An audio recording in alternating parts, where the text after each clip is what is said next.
Hello and welcome to the Flatchat podcast, brought to you by Virtual Racing School.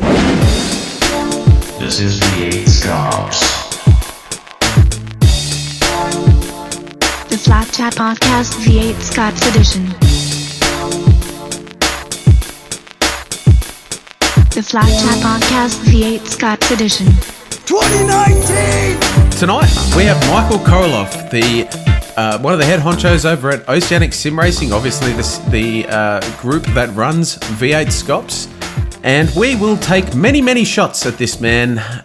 So, Michael, I hope you're very well prepared. Michael, thanks for joining us. Well, that's a hell of an introduction. Thank you very much for having me on. And I don't know whether I should have said there are no questions that you can't ask me tonight, because I might get some curly ones. But thanks for having me anyway. So I think we've all had our fair share of run-ins with you, Mr. Michael Korelof.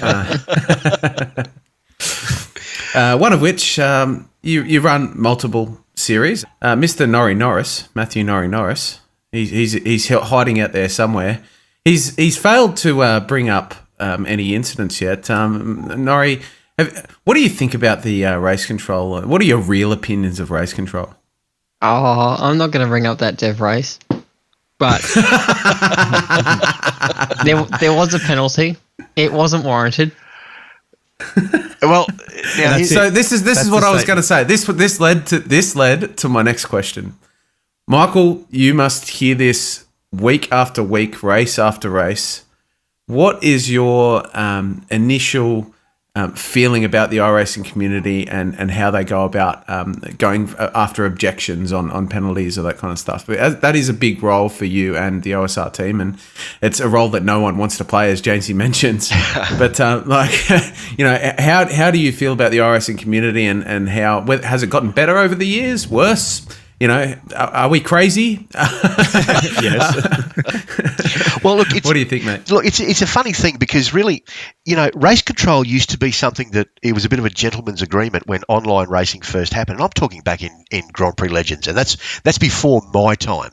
But you self-monitored, so if you bumped into someone and they went off the track, you instantly slowed down, you let them through. If their race was over, and I actually saw this carry on to different series when I first started sim racing. If you bumped into someone and they crashed and a wheel was torn off their car and that race was over, I've seen guys retire and say, well, I wrecked his race, so the fair thing to do is I'll retire.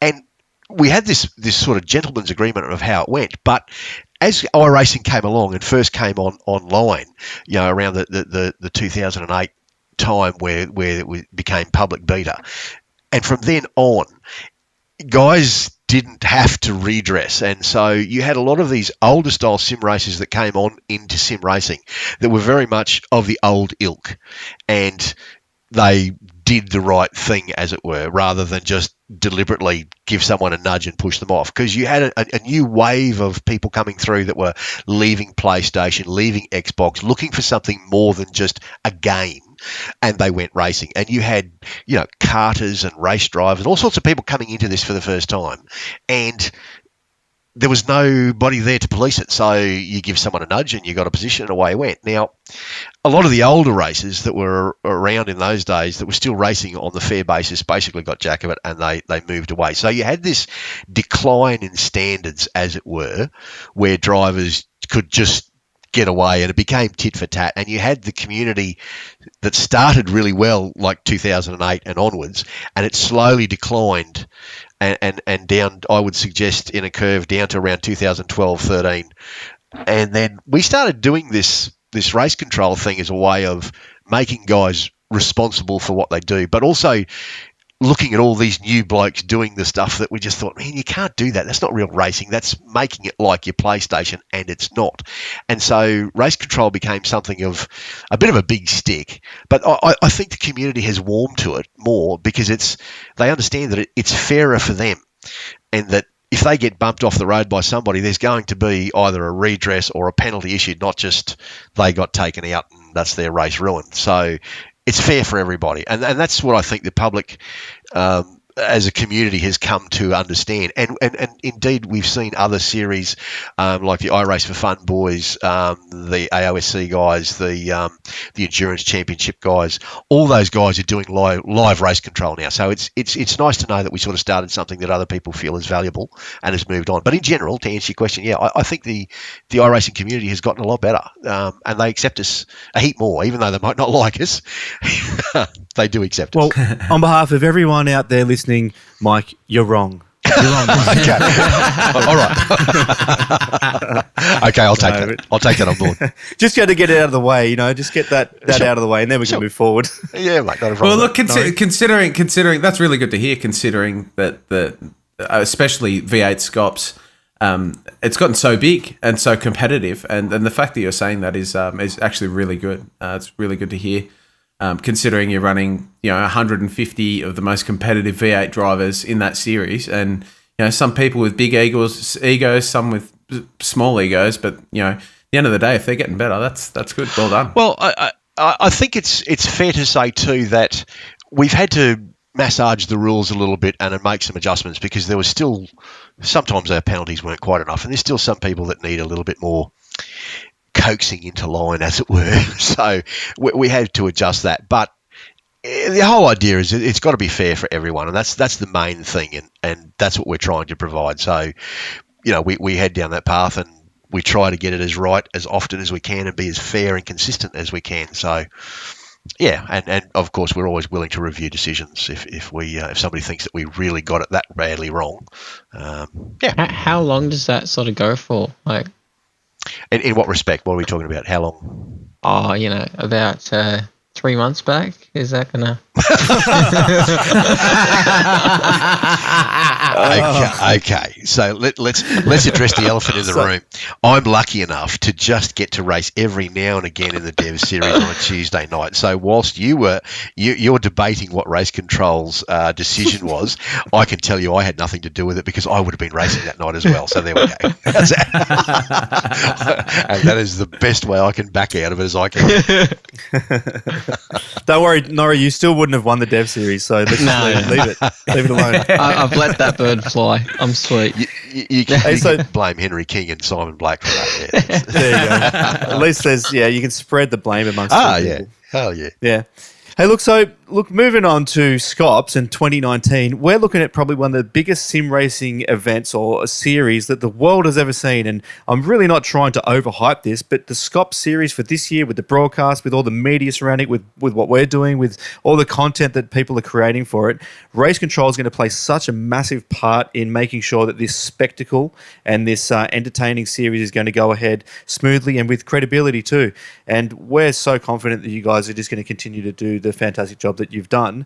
But this year, I guess we're preempting to have a lot more eyes on it, and maybe the scrutineering that you will be doing in the race control room will also be scrutineered from the outside world as well. Maybe, I don't know.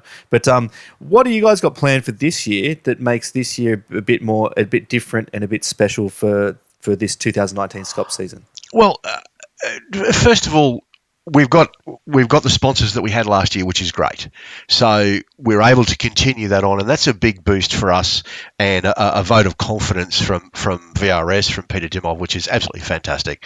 And what he has done in helping to expand us outside of the Australian community has been absolutely huge. Jamie McKnight's on board again as a major sponsor this year, which is absolutely fantastic with West End Mazda, and we're really happy to have him on in that respect. And also he's come on for the OSR Wednesday Night V8 series and the development series, which is, well, I've got to thank both of those guys straight off the top, because without them, we just couldn't put the show on.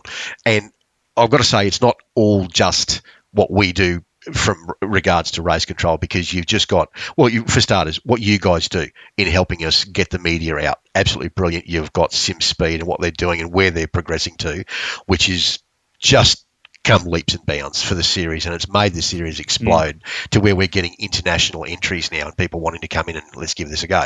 Yeah. So we've got some really nice there's a few little changes and rules changes, and then there's one nice one which we're absolutely terrified of, but we're going to give it a shot. So the first thing I should say is that those of you that will know that there's been a few hot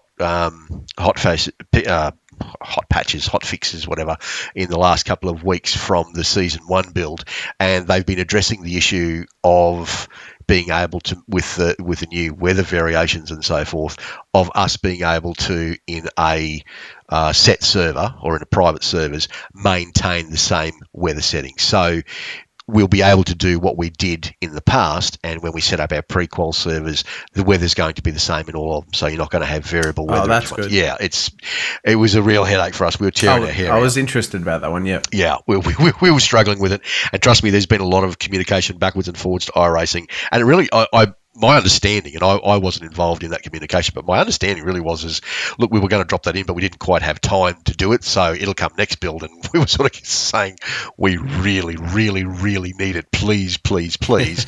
And how wonderful is it that somewhere along the line that communication came through and they said, okay, well, bang, we did it, and they gave us a hot fix, and boom, our series is, fair again from the prequel.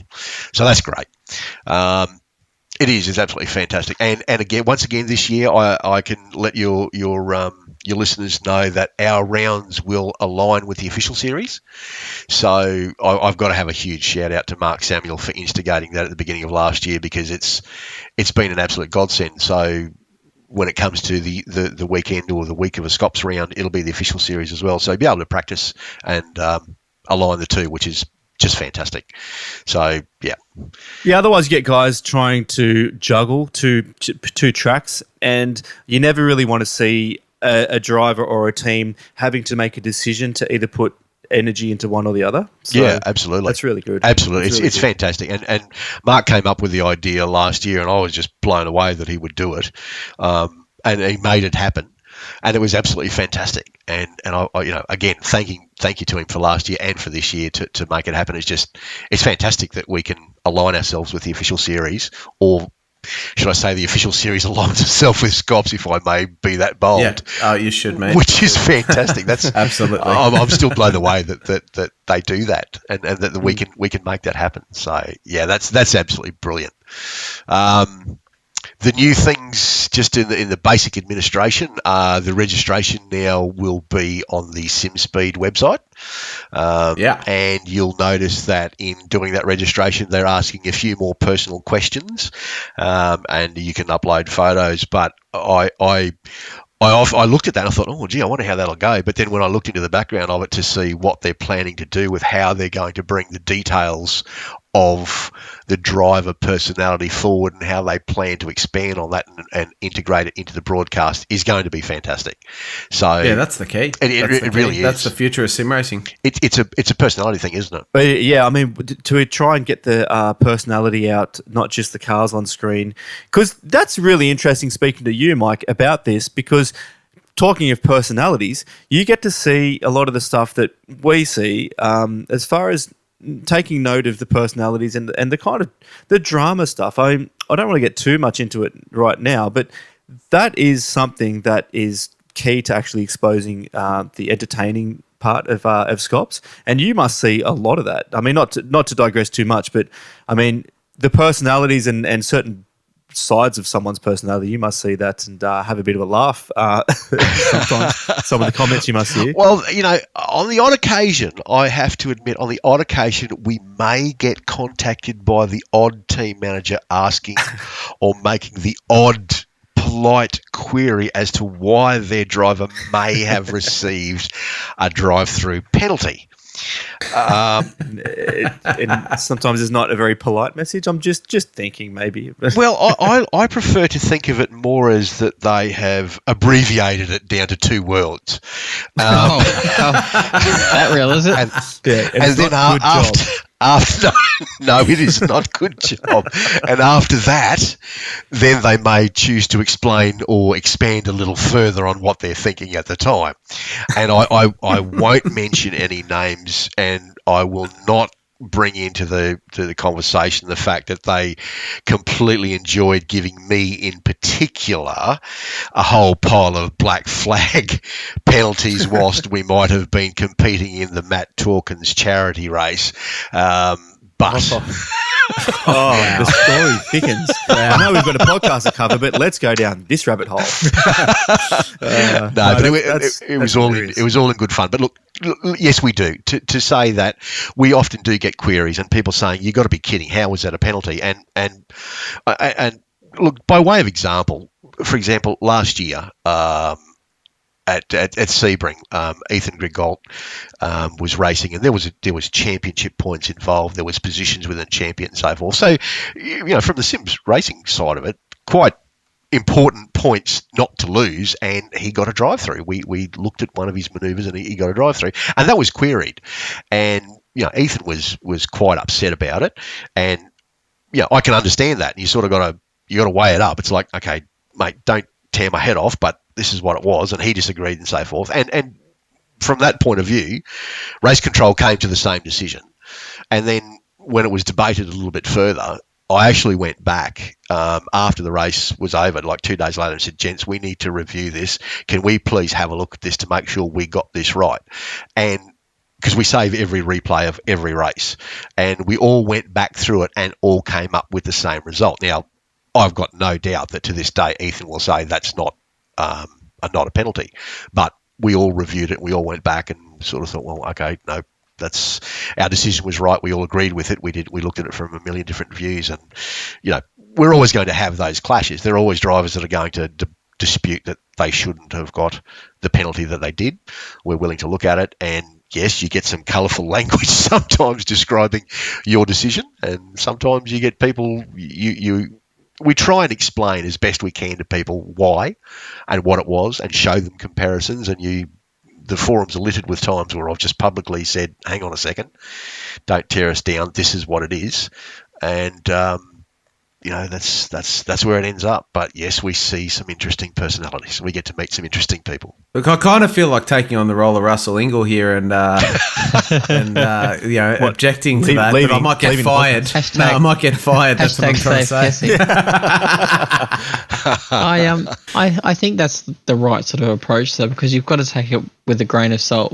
They're in the heat of the moment. They're a bit angry about what's going on, but they don't have the foresight that you guys have got of 16 different camera angles to go, hang on, it wasn't quite the move, it wasn't quite on. Look, the funny thing is about that one is if that happens again this year, it won't be Michael making the decision, it'll be Brenton making the decision.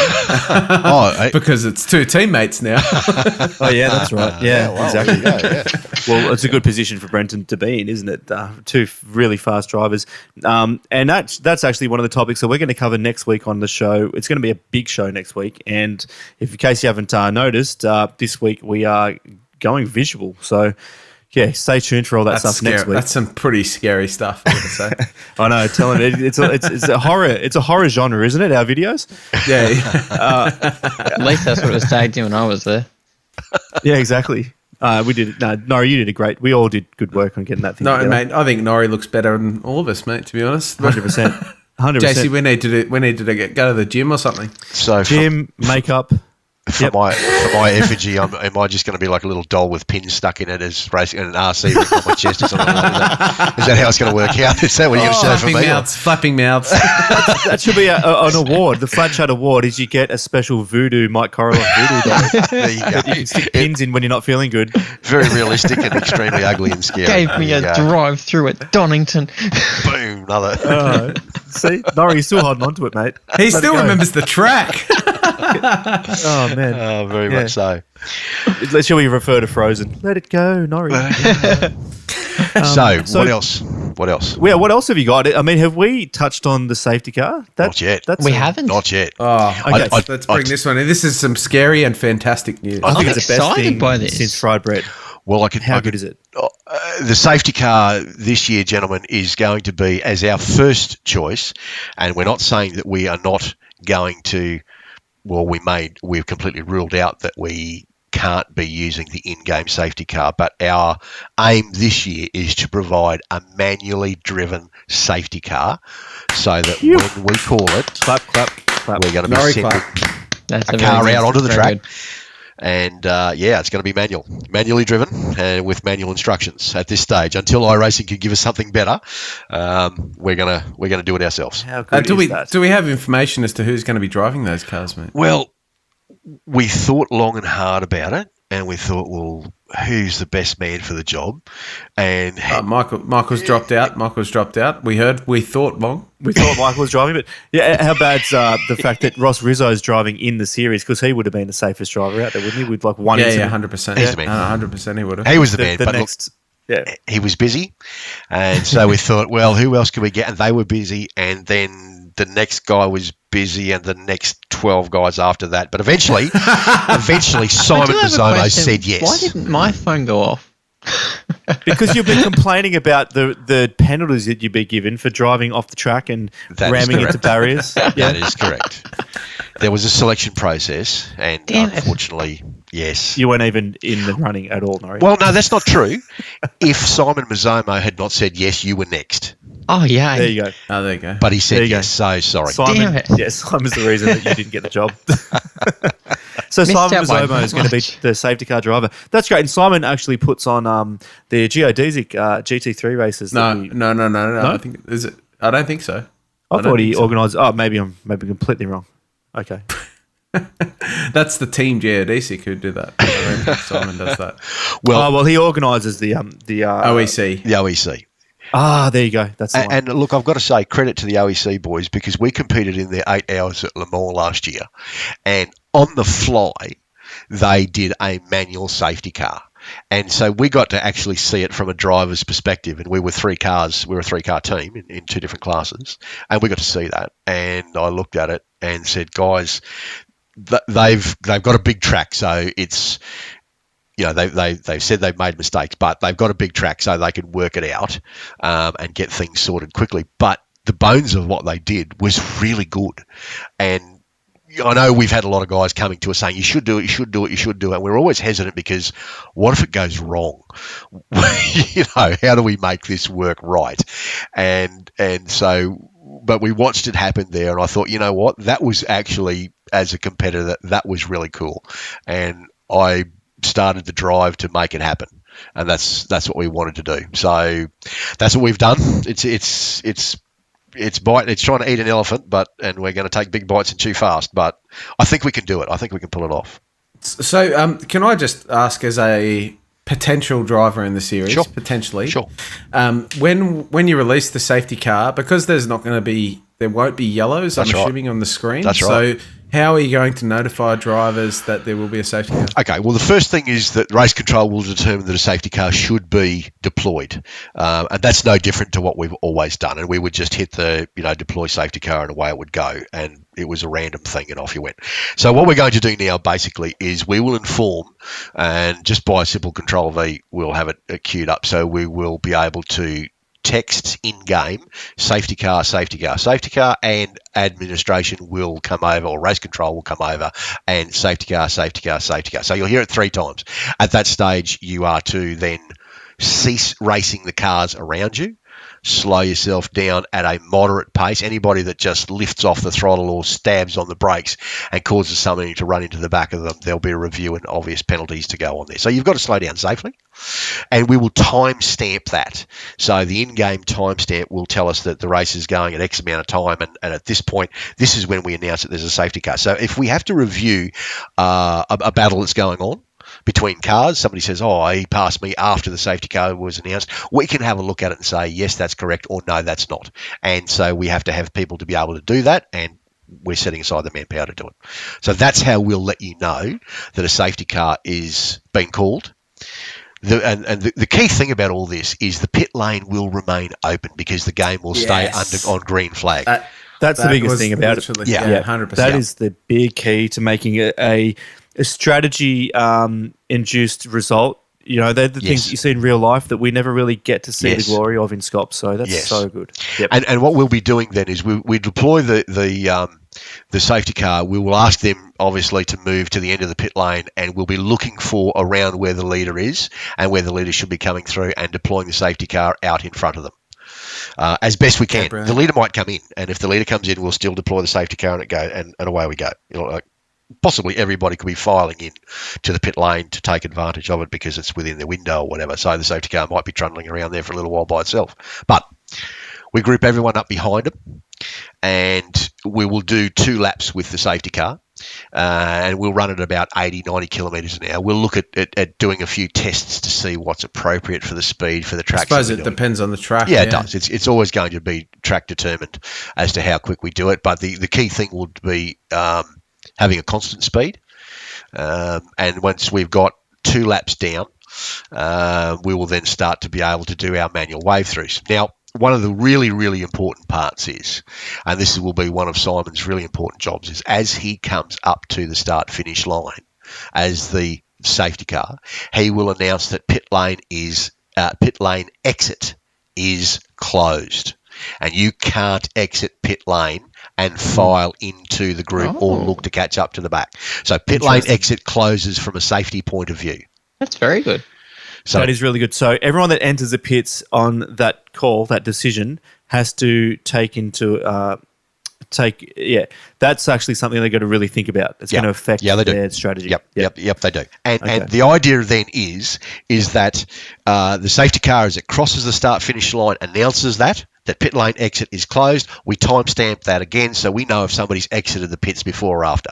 And it may be that they exiting the pits or they're literally on the line when they call it. If they pull over and wait for the safety car in the queue to go through, no penalty. They file into the back of the line like they would have. And so what we do is the safety car drives through, it passes the pit exit.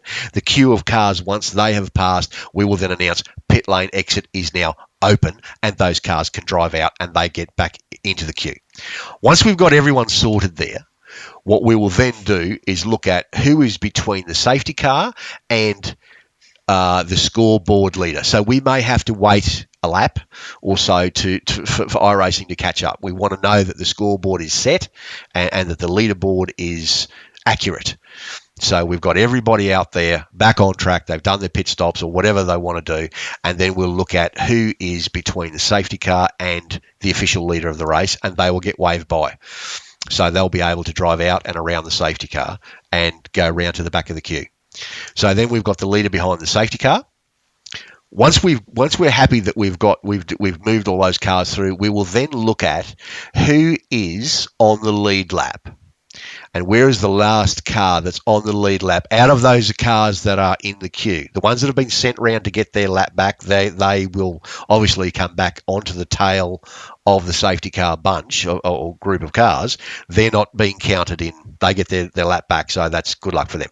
Anybody, though, from the leader back that's on the lead lap, that's amongst those cars that is more than 1 lap down, will be asked to move aside and let all lead lap cars move forward. And so the lead cars will be at the front of the queue, and then those cars can file in behind. That's really good because, you see week to week during the Scotts season, there's always a couple of things that happen early on, and, unfortunately a couple of people do lose a couple of laps, and that I suppose gets rid of the chance or removes a large portion of the chance of a lap car getting in the way of a potential battle for the win, which that's definitely happened in the past. Yeah, well, Bathurst last year was a big accident with Jared, wasn't there, and so forth. And I don't remember that. What was that? I can't remember. Yeah, that was a tiny incident. That one. Yeah. Wasn't that Brock Caday's fault? Wasn't even driving, but we always pin it on him. Yeah, I'm sure. Well, those guys don't want to be in the position either. If you look at Wayne Pendley or Luke Emerton, they're not happy about being right in front of the race leaders. So that's really good. And it brings it more down to control. So, I mean, literally race control. You can actually control the race that we all want to see and want to be a part of now too, instead of having to follow, the great rules and the great things that are put in place by iRacing. But it's no secret that the iRacing format of safety cars is way more suited to the oval type racing that iRacing really started out with. Sure. Yep. So this does put it back into the hands of the road racers. Like we follow the V8 Supercar Real World Series, and we're trying to emulate that in simulated format. And this is one of the biggest things that we can do to get it on track, to get those nail-biting finishes, because someone's made an insane strategy call. We're going to be able to have that this year. So, I think that's so good. That's the key thing. That really is the key thing, is like, Jared's incident last year, and I was never critical of Wayne. He was where he was. I know Jared was, upset about it, and he made mention of it. Should we do this? Should we be thinking about these sort of things? But in racing, it happens in real life, doesn't it? Yeah. Yes, So it does. you've sort of got to go along with it, and absolutely, I can understand Jared would be very upset about it, and other drivers, and they just got caught out. Everybody was racing; it was such an intense race, and there was so much at stake coming up to that last hour, and they were in it. That it's part of racing, but if we can minimise that risk to a reasonable amount without making it sterile, then I think it's a responsible thing to do. And look, one other thing to consider, if you think about, if I was to be in race control, I'd be like crapping my dacks as far as how much pressure you'd have to be under to make a call, when to bring a safety car out, all those wave bys and making sure that it is all under control, right? But the same thing happens in real world, and it's a funny contradiction how we all want to make sure that consistency is there in a race and throughout a series, and we all want to see that the rules are followed. But tell me that this isn't the case. That sometimes you watch a motor race and it's the unpredictable nature of things that just happen, where whether it's someone's fault of a misjudgment or a bad decision, or it's just the way that God would have it play out. It's the unpredictable nature of a race that makes us entertain and compels us to watch to the end as well. So it's like a contradiction between the two.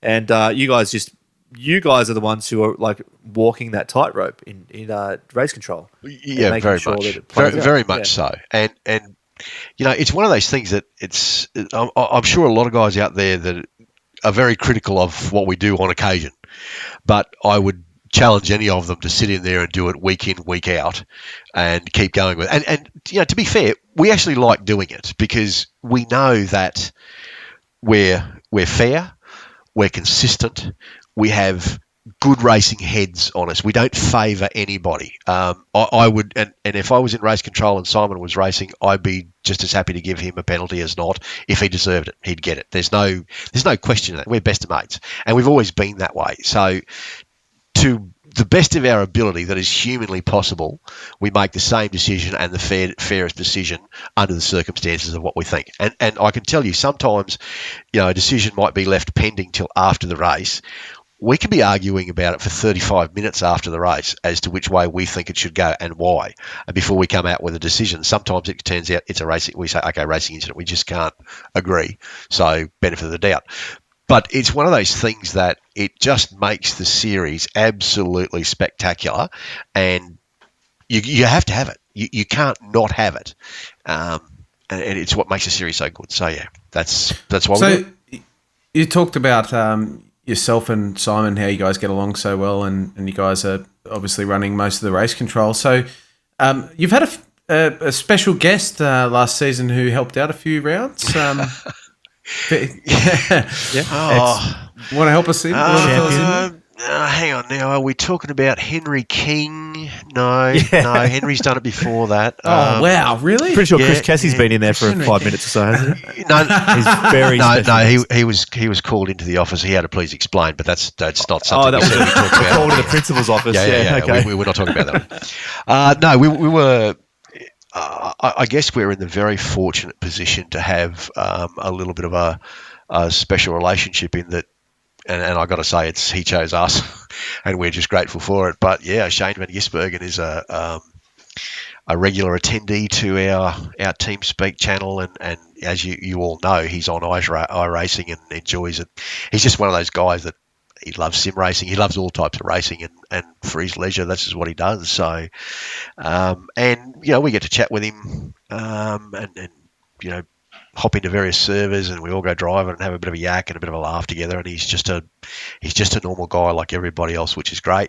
And he raced last year, and then when his race was basically over, he offered to spot for us and help us out. And we said, yeah, sure. And he's done that on several occasions before, which is, really, it's a fantastic gesture, and we're greatly appreciated. But I guess what's really nice about it is, from a real race car driver's perspective, and not just any race car driver, he's at the peak of his game, really, and somebody that's highly respected. Whether you like him or you don't, you have to admire his. You respect him. You do. You have to respect him and his skills and where he is and what he's done and what he's achieved in his career so far. To have him sit there and say, "Yep, Yep. Oh, there's an incident there. Yeah, I had a look at that. I reckon it's that number car, and he doesn't really know the personalities of the people. He's not too worried about that sort of stuff. To see his decisions align with ours and vice versa is sort of gives us that confidence that we are heading in the right direction. So yeah, every now and again, yep. Shane pops in when it's up to him, but he pops in and helps. Well, that's it. Yeah, it's good awesome. to know that someone like Shane Van Gisbergen, an ex-Fiat supercar champion, is in here and enjoys not just the racing but being part of the series in that capacity too. I mean, we're always searching for more and more credibility for the series is going to help for the future. We all know the drivers and the ones that are in the community. We know how good it is, but to know that Shane can sit there and watch it as if he's watching real motorsport. Racing is racing, whether it's on the track or sim racing. The decisions made on track and the actions taken it's akin to each other. So It speaks volumes to how big the series has gotten too, really. It does. Yeah. Yep. Well, we know absolutely. that Fonty is mates with Shane with as him. well. Yes. So there is a tie in there, I guess, as Yes. well. But I mean, there's plenty of drivers out there that run not necessarily in Scops. I see names popping up all over the place on iRacing. So it's it just must be the platform that is the one to be on, for realism. Absolutely. And to that, and again, I don't mean it this way, so please, I hope your listeners don't take it this way, but certainly in the past, and it's not so much now, but Scotty McLaughlin was in there with us, and Scotty was racing with us when he was, or before he was in the Fujitsu series. And absolutely run around in there. So we've had a bit to do with him, and every now and again Lee Holsworth hops in, and you might hop into Teamspeak, and you'll see Lee and Shane and a couple of other guys in there just having a bit of a run around a private server, and so there are heaps of real guys that actually have a bit of a go at it and quite enjoy it. And I'm sure they run under pseudonym names as well.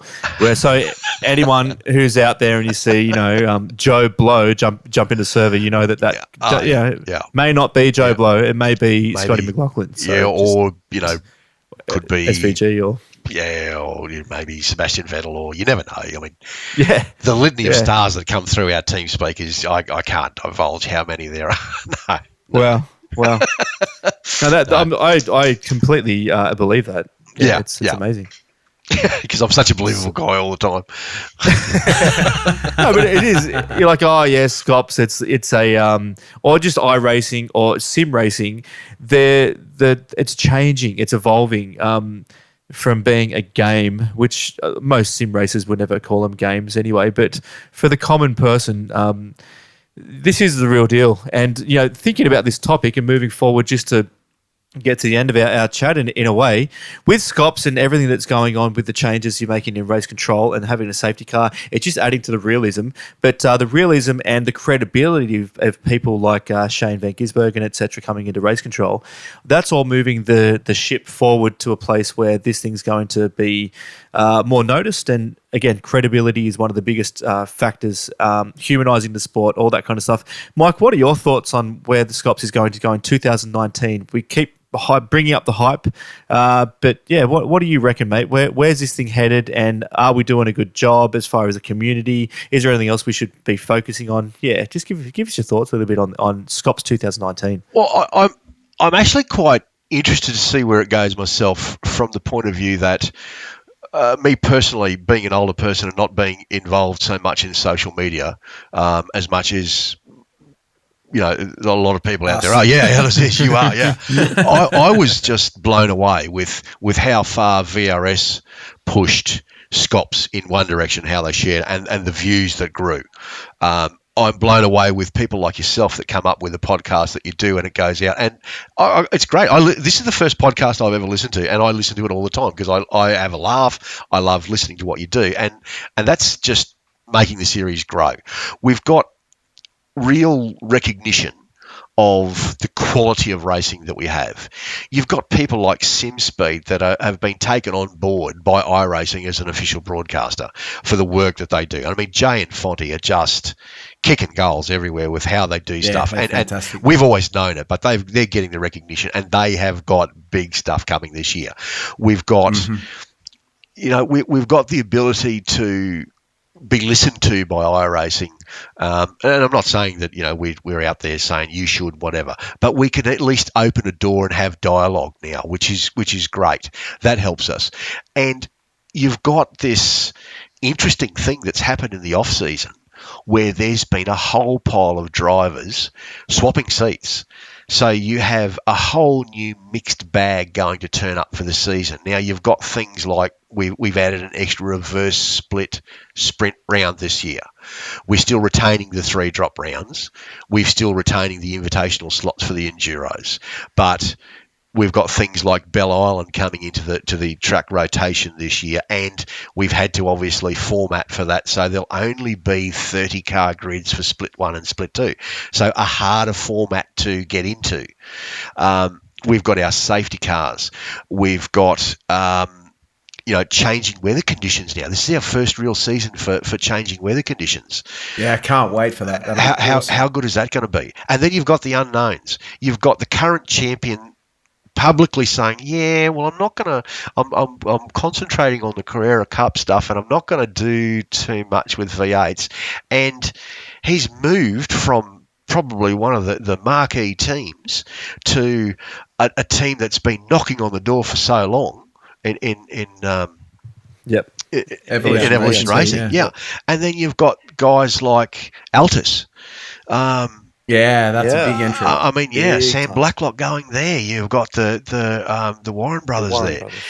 So you've got that changing. You've got the Team Sports. Yeah, there's another one. Yeah. They've doubled in size, mate. So you've got all these guys, and then you've got the individual guys like Bretty Loxton.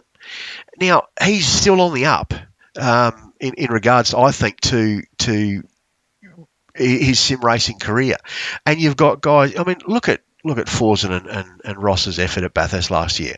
That was just what a fantastic result. Now you've got guys there making strategy calls that are every bit as good, and their driving is every bit as good as the marquee teams. You've still got guys like Josh Rogers. He'll drop in for a round or two when he can, and just for the fun of it, and he's going to throw it into the mix. You can't discount guys, the standard guys. Whether Josh Muggleton races this year or not, or just the Enduros, who knows? But he might. You've got Madison Down. You've got Ethan Greg Gold. You got the young blokes like Jackson Susan Harlow producing speed. Griffin Gardner. Yes.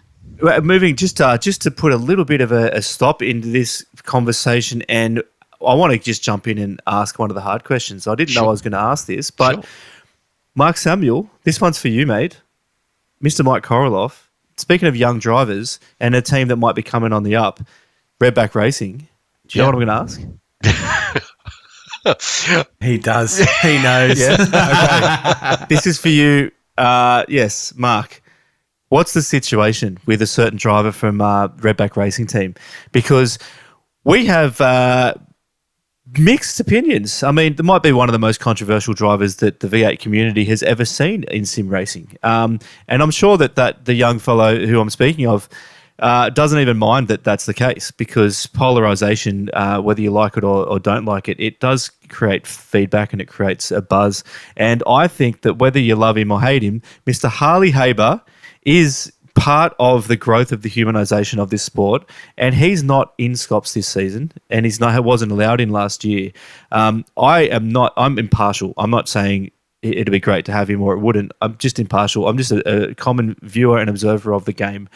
But what's your thoughts, mate? Are we going to see the phenomenal talent and the fiery temperament of a Harley Hebert in Scotts this season? Well, sorry, you said any question. I did say any question, and look, I will answer it honestly. All right, here's the thing. So there were issues in the past, and that led to Harley being excluded from Scotts. Now, my overall thought, if you put it as a generalisation, is Harley is a fast, talented driver. He's quick, and he's also young. Now, Mark came to me a while ago and basically said, we've taken him under our wing. What are the chances? And at that stage, I said, mate, they're pretty much zero. because of what he'd done and how he'd gone about it, and a litany of bits and pieces that just left the risk. And I should say this is that the risk was unacceptable, because our direction and growth and professionalism is on the up, and we just can't have that happening, and we have to make those hard decisions. And you never like it. I never thought of it like that. That really makes sense, though, Mike. I never thought of it like that. You just have to. From a credibility point of view, we just can't have incidents like that occurring and things going on in the background. So anyway, that's the past. And Mark basically said, we're taking him under our wing. So it's a mentor program. And he asked me for time frames. And I said, well, you just can't let... You can't click your fingers and go, oh, he's good now, it's all good to go. Oh, we want proof, and that's going to take time, and you have to understand that is where we are with it. And to date, we are happy to say we have not seen anything that raises our eyebrows. And I guess it's the lack of seeing issues that makes us happy to see. So that presents well for Harley. And I got to have a really good chat to Mark Samuel at the Bathurst 12 hour, not a long one, but a good productive chat. And I've spoken with the guys at OSR about this. And I know the SimSpeed crew have been talking him up in the ASC races. And I've viewed a few of those myself just quietly from the spectator, and I've competed in a few, and we've looked. And I think if the path is followed and it is continuous, then you may see him appear later in the year. That may be a possibility. But in truth, the end decision as to whether he does or not is entirely in his lap. Okay, I accept that answer. Thank you.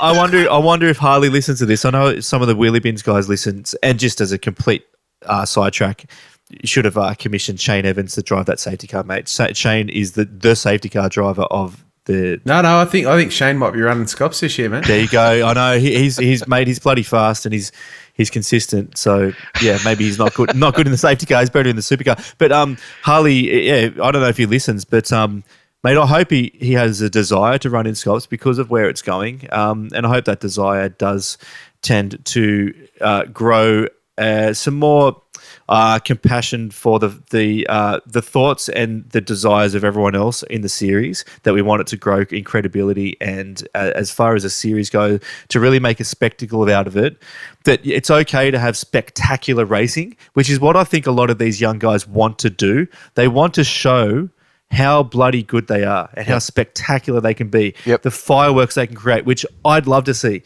But you've got to balance that out with some type of level-headed maturity, which I know that young man can do because he drives race cars for real. That's right. And he can do it on track. Why That's not right. do it in the sim? So That's right. That's just exactly right.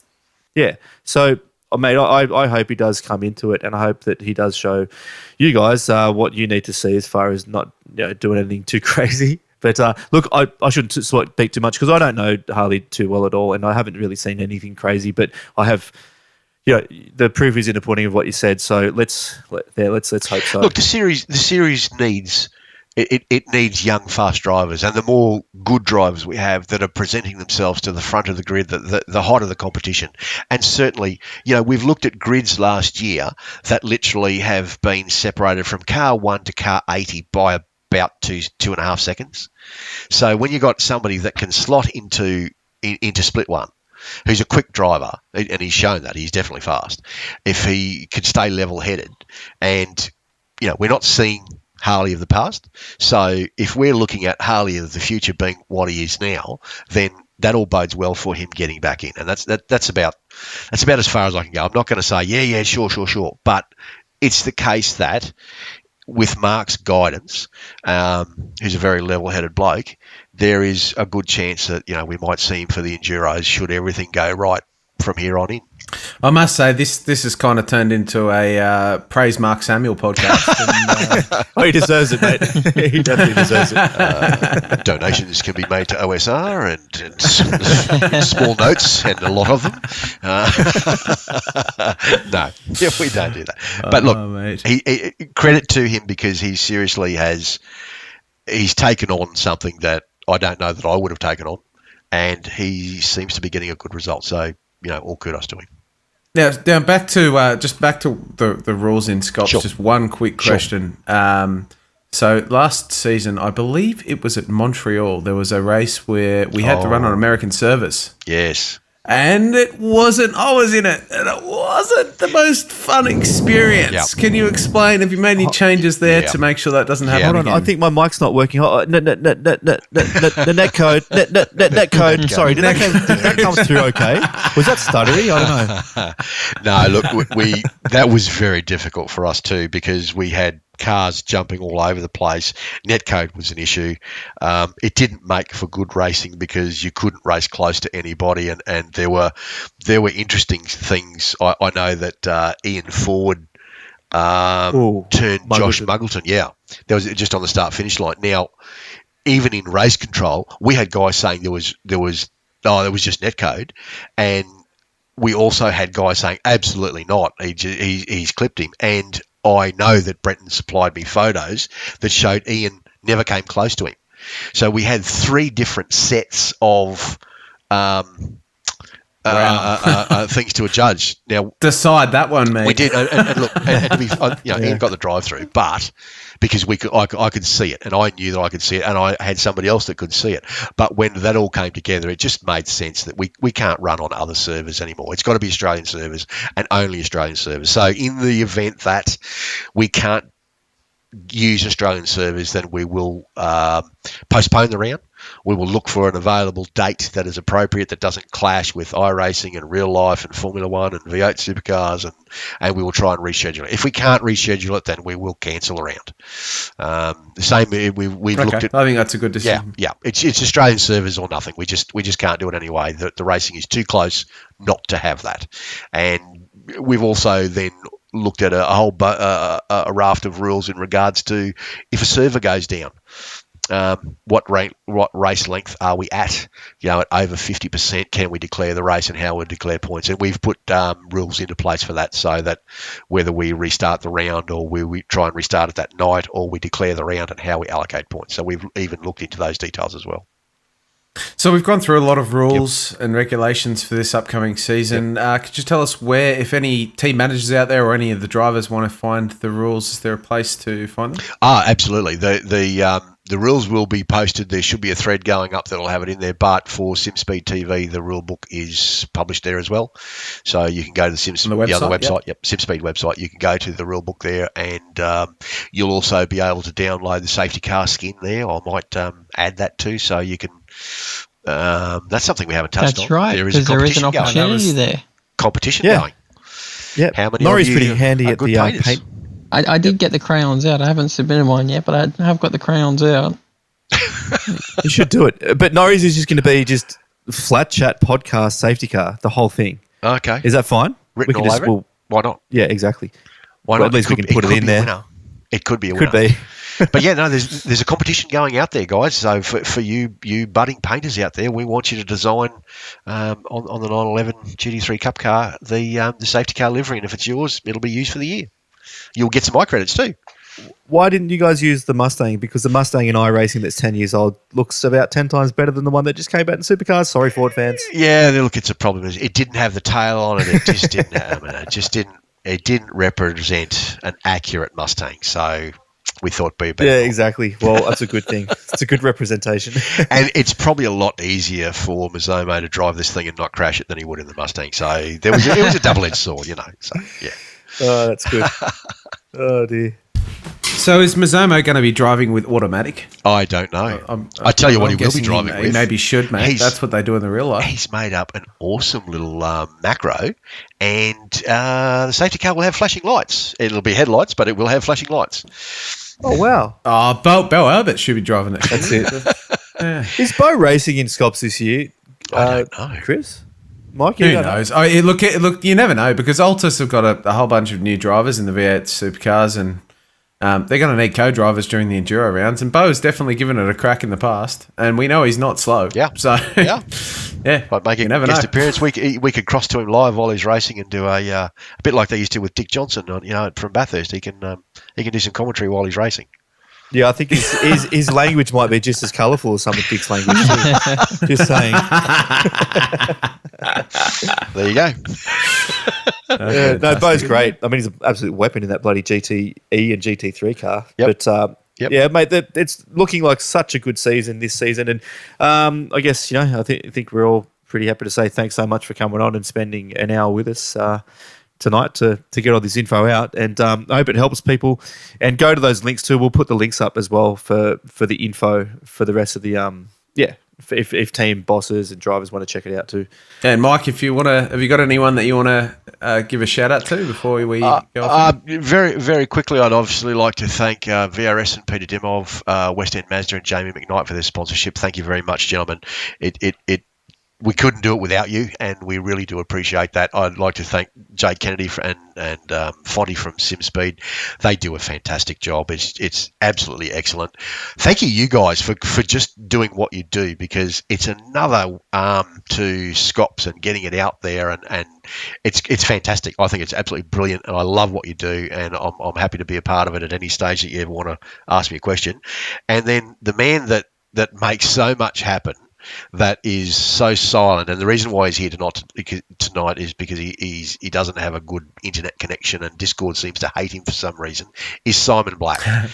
This guy is just the most amazing workhorse for OSR, and he's taken it on himself to the point where we've offered so many times to say, let us do it. It's just like, no, I'm doing it. I've got it happening. I'll get it done. And he does.